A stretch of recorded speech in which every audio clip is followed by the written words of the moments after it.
Cheers everybody, happy Saturday. Brewcephas here, back with another video. Today, as promised, we're making hop samplers. This is gonna be a fun day because typically brew days are super involved. There's a lot of waiting also. They're long. But today they're not gonna be that long because I'm just making up 3 little DME beers, okay? So essentially what a hop sampler is a little beer, typically small batch, that really highlights what a particular hop brings to the table, okay? So for each of these single beers, which I'm gonna have in these jugs right here, that's cleaner in there right now. For each of these beers, I'm just gonna use DME to make it, but I'm gonna use 1 hop per. Okay, so that way when I come back and taste it, I really know what each of these hops do individually, and there's not, oh, which hop am I tasting? Okay, so I'll know exactly. For today, again, we're gonna need Pilsen Light dry malt extract. I got 3 of these, we'll need 1 pound each. I got 3 different hop varieties here. We have the Zappa, El Dorado if you're from Kansas, and Mount Hood. Okay, since the alpha is different on all of them, the Mount Hood's 4% alpha, the Zappa's 6.6% alpha, and the El Dorado is 13.8% alpha. We're gonna need different weights of all of these in order to come out with the same bitterness. Because I don't want the El Dorado to be super bitter and then the Mount Hood to be like, where's the Mount Hood?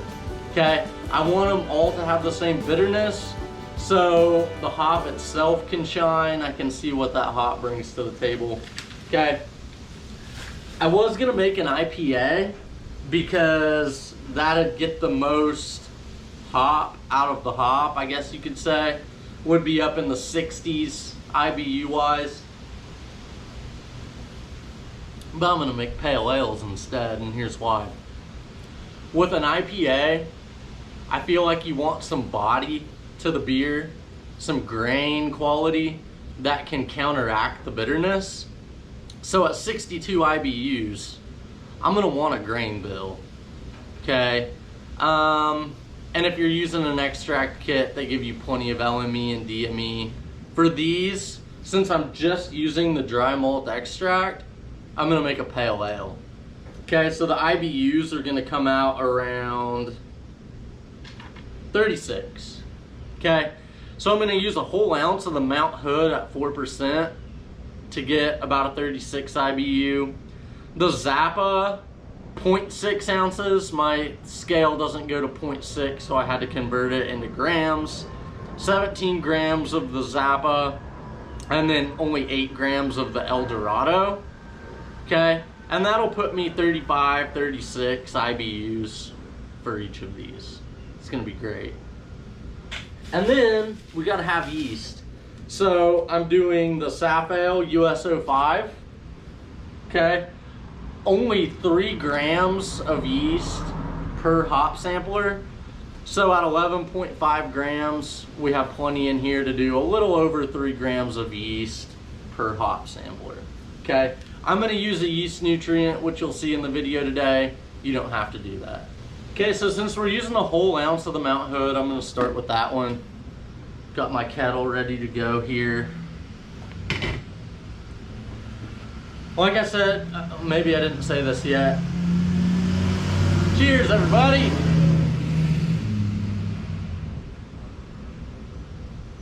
Make sure you're putting in your prep wort beforehand. I got everything I'm gonna need right here, ready to go. I got a small tub of water down here, and 6 bags of ice in my deep freeze. So when it comes time to cool this wort down, I'm gonna have everything I need. Everything's right here, it's ready to go. I don't have to scramble, okay?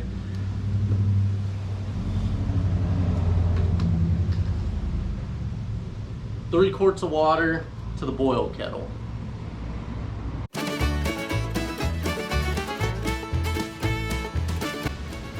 And I know we're making these to see what each of the hops bring us to the table, but one thing you'll realize is these are gonna be good little beers.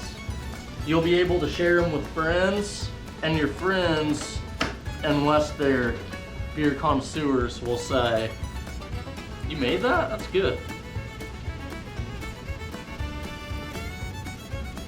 At least that's what I say when I drink these little DME beers. And there may come a time on this channel, I love my all grain brewing, I love an extract kit. There may come a time where I just make little DME beers out here and call it good, because they're always good.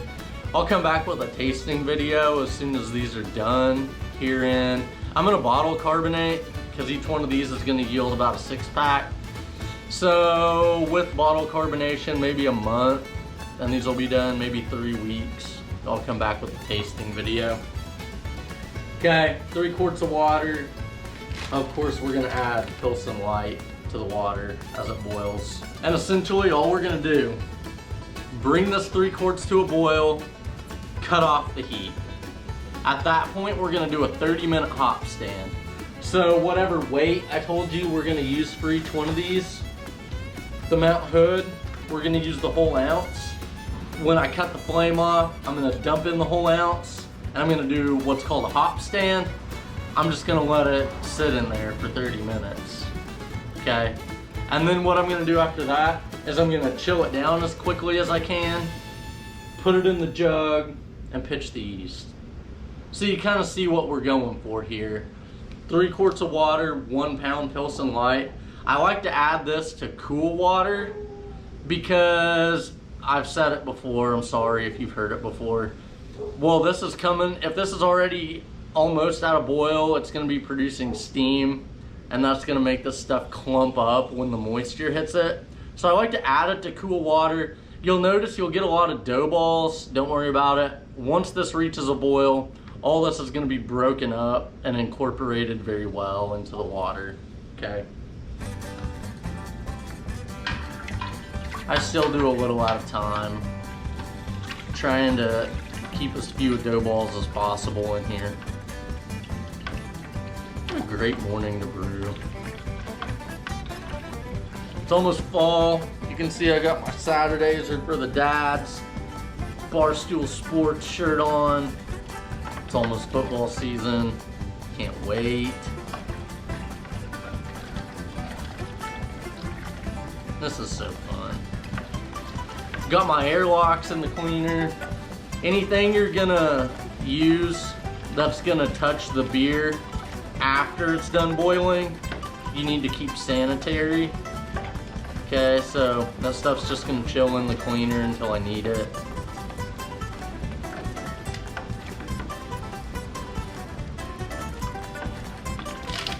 Sticky grain sugars. Oh yeah. Not too many clumps, really. But like I said, all of those will be gone once we get this thing up to a boil.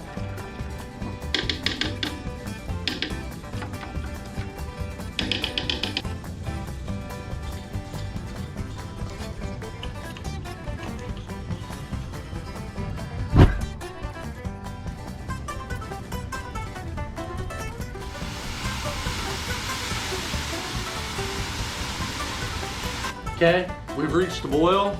Flame out. Not a moment too soon. Okay? Also, I'm sure happy I read the damn package. This is 2 ounces of Mount Hood. I almost dumped this whole thing in. I was gonna measure the others. Usually the hops I buy come in 1 ounce packages. This happens to be 2 ounce, so this is 1 ounce of Mount Hood that we're now adding to the brew kettle. We're gonna set our timer for 30 minutes. Now we wait. This is where we're gonna get that nice hop flavor from, okay? And actually, I'm just gonna cover the brew kettle with the lid. I want to maintain as much heat as I can, or retain as much heat inside the brew kettle so we get as much out of those hops as possible. And then I'm going to chill it down as quickly as I can. I'm going to dump it in the jug. I'm going to pitch the yeast, and that's going to be a hop sampler. Cheers, everybody.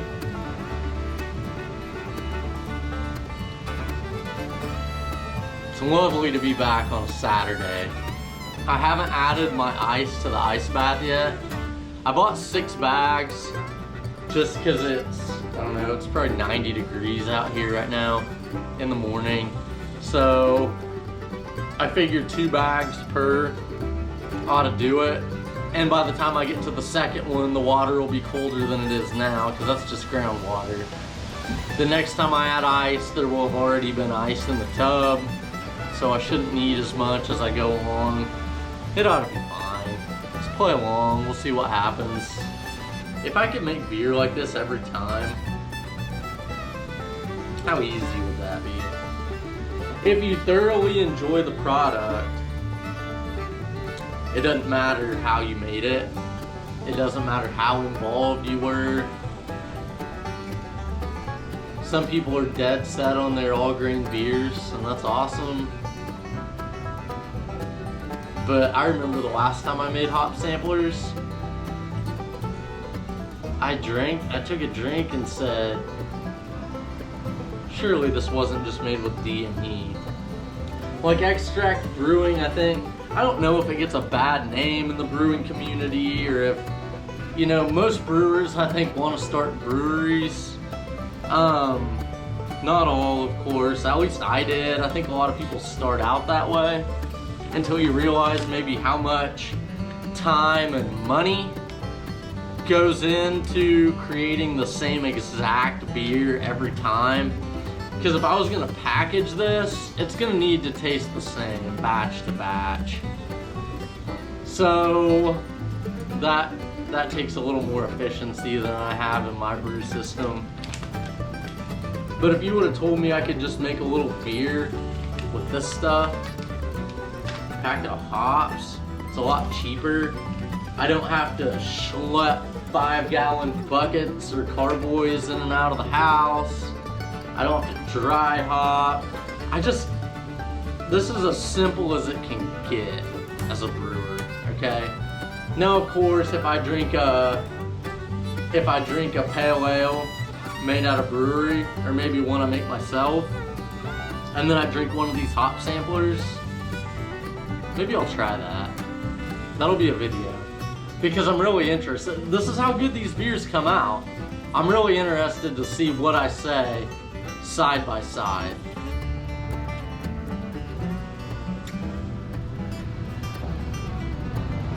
Nothing quite like a breakfast beer.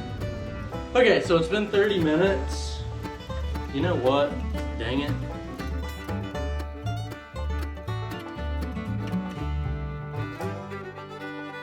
We're gonna have us a horny toad from Coop Ale Works here in Oklahoma City. Cheers, everybody. Hope you're drinking along with me today. That's home brew, craft brew, commercial brew.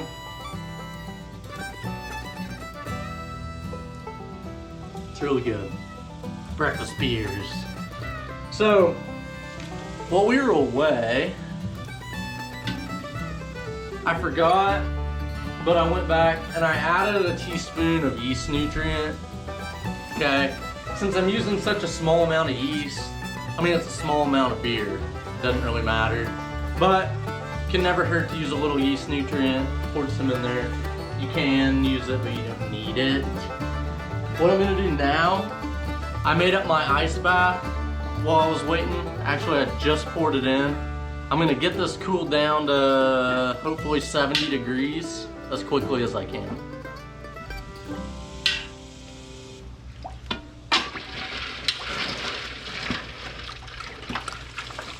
Of course, stirring the whole time, because we really want to get this down as quickly as we can so we can pitch that yeast and we don't get any bacterial growth or anything like that.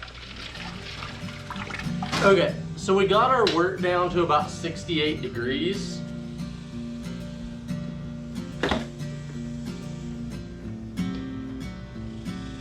we have our cleaner. Just gonna pour it back into the cleaner jug.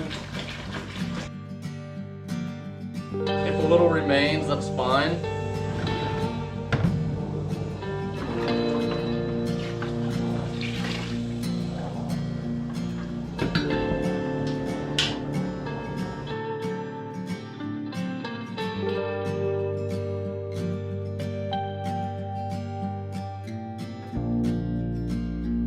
Oh yeah, of course we're always gonna get a little foam over. A little bit of cleaner. Some people probably wouldn't touch this even with cleaner on their hands. Be alright. Okay, 3 grams of yeast. US-05.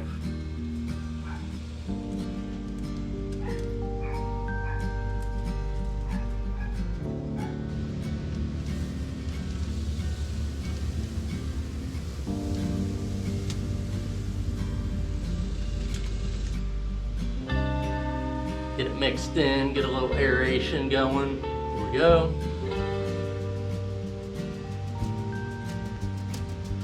One hop sampler done. I'm gonna repeat the process 2 more times. Gonna drink some good beer, and I'll be back to show you the other ones as we go. Cheers, everybody. Here's the Zappa.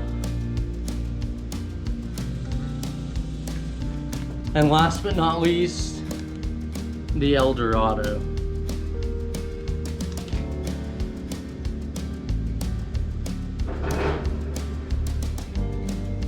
Three beautiful hop samplers right there. Cheers, everybody. We got the Lageritaville Mexican style lime lager from Stone Cloud.